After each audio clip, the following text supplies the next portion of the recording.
은혜된 교회 성도 여러분, 오늘 7월 9일 금요일 새벽 예배 기도하며 시작하겠습니다. 하나님 아버지 감사합니다. 오늘 또 하나님의 말씀으로 저희들을 인도하여 주시고 죄 뜻 가운데 승리하는 하루 되게 하나님 역사하여 주시옵소서. 예수님의 이름으로 기도합니다. 아멘.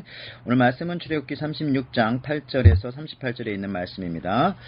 일하는 사람 중에 마음이 지혜로운 모든 사람이 열폭 휘장으로 성막을 지었으니 곧 가늘게 꼰 배실과 청색 자색 홍색 실로 그룹들을 무늬 놓아 짜서 지은 것이라. 매 폭의 길이는 28규빗, 너비는 4규빗으로 각 폭에 장단을 갖게 하여 그 5폭을 서로 연결하며 또 그 5폭을 서로 연결하고 연결한 끝폭 가에 청색 고를 만들며 다른 연결한 끝폭 가에도 고를 만들되 그 연결한 한 폭에 고리 50개를 달고 다른 연결한 한 폭의 가에도 고리 50개를 달아 그 고들이 서로 대하게 하고 금갈고리 50개를 만들어 그 갈고리로 두 휘장을 연결하여 한 막을 이루었더라. 그 성막을 덮는 막 곧 휘장을 염소털로 만들 때 11폭을 만들었으니 각 폭의 길이는 30규빗, 너비는 4규빗으로 11폭의 장단을 갖게 하여 그 휘장 5폭을 서로 연결하며 또 6폭을 서로 연결하고 휘장을 연결할 끝 폭가에 고리 50개를 달며 다른 연결할 끝 폭가에도 고리 50개를 달고 놋 갈고리 50개를 만들어 그 휘장을 연결하여 한 막이 되게 하고 붉은 물 들인 순양의 가죽으로 막의 덮개를 만들고 해달의 가죽으로 그 윗 덮개를 만들었더라. 그가 또 조각목으로 성막에 세울 널판들을 만들었으니 각 판의 길이는 10규빗, 너비는 1규빗 반이며 각 판에 두 촉이 있어 서로 연결하게 하였으니 성막의 모든 판이 그러하며 23절입니다. 성막을 위하여 널판을 만들었으되 나무로 남쪽에 널판 20개라. 그 20개 널판 밑에 은받침 40개를 만들었으되 곧 이 널판 밑에도 두 받침이 그 두 축을 받게 하였고 저 널판 밑에도 두 받침이 그 두 축을 받게 하였으며 성막 다른 쪽 곧 북쪽을 위하여 널판 20개를 만들고 또 은받침 40개를 만들었으니 곧 이 판 밑에도 받침이 둘이요 저 판 밑에도 받침이 둘이며 장막 뒤 곧 서쪽을 위하여서는 널판 6개를 만들었고 장막 뒤 두 모퉁이 편을 위하여는 널판 2개를 만들었으되 아래에서부터 위까지 각기 2겹 두께로 하여 윗꼬리에 이르게 하고 두 모퉁이 쪽을 다 그리하며 그 널판은 8개요 그 받침은 은받침 16개라. 각 널판 밑에 2개씩이었더라. 그가 또 조각목으로 띠를 만들었으니 곧 성막 이쪽 널판을 위하여 5개요 성막 저쪽 널판을 위하여 5개요 성막 뒤 곧 서쪽 널판을 위하여 5개며 그 중간 띠를 만들되 널판 중간 이 끝에서 저 끝에 미치게 하였으며 그 널판들을 금으로 싸서 그 널판에 띠를 꿰을 금고리를 만들고 그 띠도 금으로 쌌더라.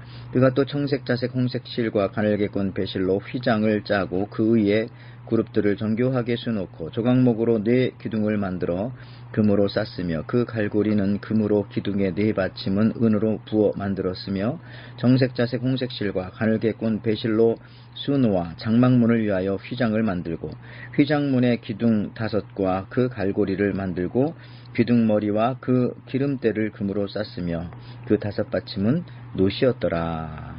아멘. 오늘 말씀이 조금 깁니다. 오늘 이 말씀 가지고 아버지 집이 조립식인 이유라는 제목으로 한번 은혜를 나눠보고자 합니다. 오늘 말씀 보니까요, 성막 제조를 이제 시작을 합니다. 덮개와 기둥을 만드는데요. 먼저 8절 보니까 일하는 사람 중에 마음이 지혜로운 모든 사람이 열폭 휘장으로 성막을 지었으니 곧 가늘게 꼰 배실과 청색, 자색, 홍색 실로 그룹을 무늬 놓아 짜서 지은 것이라 라고 하면서 성막의 덮개를 4개를 만드는 과정이 쭉 나오게 되어집니다. 그리고 20절부터는 20절만 보죠. 그가 또 조각목으로 성막을 세울 널판들을 만들었으니 이제 성막을 세울 널판들, 즉 기둥들을 만드는 그 널판들을 어떻게 만들어야 할 것인가를 20절부터 쭉 설명을 하고 있습니다. 오늘 말씀과 같이요.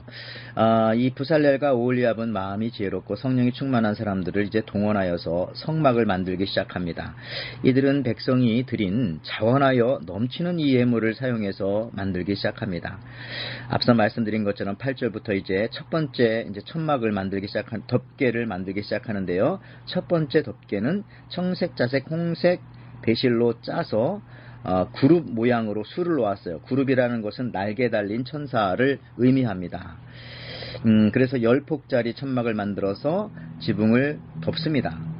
그리고 난 다음에 두 번째 천막은 염소털로 짜서 또 두 번째 천막을 만들어 덮습니다. 그리고 세 번째 천막은 붉게 물들인 순양의 털을 사용해서 만들어 덮습니다. 그리고 마지막 네 번째는 해달 가죽을 통해서 네 번째 가장 단단한 천막을 만들어 덮습니다. 그러니까 이 성막은 네 개의 덮개로 차례차례 덮여져 있는 아주 튼튼한 그런 것이죠. 그리고 나서 이제 아카시아 조각목으로 널판을 만들어서 이제 20절부터는요 회막을 떠받칠 기둥들을 이제 만들어 가는데 남쪽과 북쪽으로 각 20개의 널판, 또 서쪽으로는 회막 뒤편으로는 또 8개를 사용해서 세우게 되어집니다. 그러니까 48개의 그런 널판들이 들어가게 되는데요. 이 널판들이 서로 흔들리지 않도록 서로 연결해서 기둥을 만들고 기둥 모양을 만들어 가는 것입니다. 근데 여기서 또 중요한 것은 이 성막의 뼈대는 이 조각목이라는 것은 여러분들 조각조각 났다 그런 의미가 아니라 이 아카시아 나무를 한자어로 조각목이라고 그렇게 불렀던 것입니다. 그래서 이 아카시아 우드, 우리 영어 20절에도 보니까 영어 성경으로 아카시아 우드라고 나와 있지 않습니까? 그래서 이 조각목을 통해서 아카시아 나무로 만드는데 여러분들 아카시아 나무가 반듯하게 전나무처럼 길게 자라는 그런 나무가 아니지 않습니까? 우리 한국에서도 보면은 이 아카시아 나무는 단단하고 가볍지만은 곧게 자라지는 않습니다. 하물며 물이 적은 이 사막 지형에서는 얼마나 삐뚤삐뚤 자랐겠습니까? 근데 그것을 깎아서 이제 그것을 깎아서 널판으로 만드는 것이죠. 어떤 면에서 하나님께서도요 교회를 세우실 때 아카시아 나무 같은, 그리고 여러분 아카시아 나무에는 가시가 있지 않았습니까? 이 아카시아 나무 같은 우리들을 재단하여 거기에 금으로 입혀 도금하여 만든 우리를 기둥으로 삼아서 하나님의 성막을, 하나님이 거할 곳을 만들어 가신다는 것입니다. 참으로 정말 이 성막이 신약의 교회, 지금으로서 또 우리들의 성전과 교회를 의미하는 것이 분명합니다. 여러분, 그리고 두 번째는 오늘 제목과 같이 왜 하나님은 이렇게 조립식으로 지어진 처소에 머물러 계셨을까? 오늘 말씀해 보니까 연결하다는 말도 많이 나고요. 또 널판을 만들었다는 것은 그 널판을 연결해서 그렇게 성막을 짓는 거죠. 조립식입니다. 오늘 이처럼 여러분들 이 성막을 만들어지는 과정이 오늘 지금 출애굽기 36장 보고 있지만요. 그 앞장 25장에서 31장까지도 한번 이 성막에 대해서 길게 설명을 합니다. 근데 그 25장부터 31장에서는 성막에 대해서 설명을 할 때에 미래 시제를 사용하여서 말씀하십니다. 이렇게 만들 것이니라, 이렇게 만들 것이다, 이렇게 만들어질 것이다. 그리고요, 그 구조를 설명할 때도 성막 내에서 여호와의 언약과 임재 및 속죄를 가장 중심으로 해서 지성소, 성소, 회막들 이렇게 설명을 하십니다. 근데 오늘 이 35장부터 39장에도 또 동일하게 성막을 만드는 것을 지금 말씀하시는데 여기서는 완료 시제를 사용하십니다. 즉 실제로 만들고 있다는 것이죠.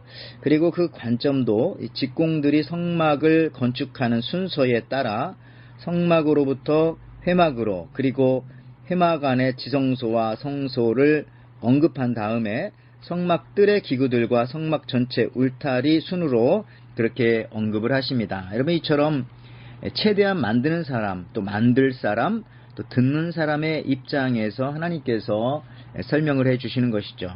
특별히 오늘 본문 말씀처럼 이 하나님의 집인 성막이 조립식인 이유가 무엇일까? 왜 이렇게 조립식으로 지으라고 하셨을까?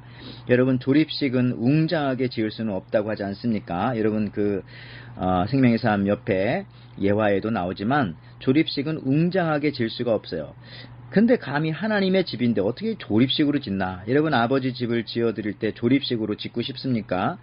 여러분, 만약에 하나님이 어떻게 모세에게 만들라고 알려주시지 않으시고 그냥 나를 위해서 집을 지어라, 성전을 지어라 라고 했으면 무조건 크고 우람하고 멋있게 지으려고 했을 것이 분명합니다. 왜냐하면은 여러분들, 지금 이스라엘 백성들은 이집트에 있을 때 목축업도 했지만은 출애굽 전에는 노동, 건축, 그러니까 피라미드 짓는 일들을 했어요. 그러니까 사실은 이스라엘 사람들 중에도 상당한 건축의 기술자들이 돌을 다루고 여러 가지 나무를 다루고 하는 사람들이 분명히 있었을 겁니다. 거기서 있다가 그 노동하는 것이 어려울 정도로 많이 훈련을 받은 사람이죠.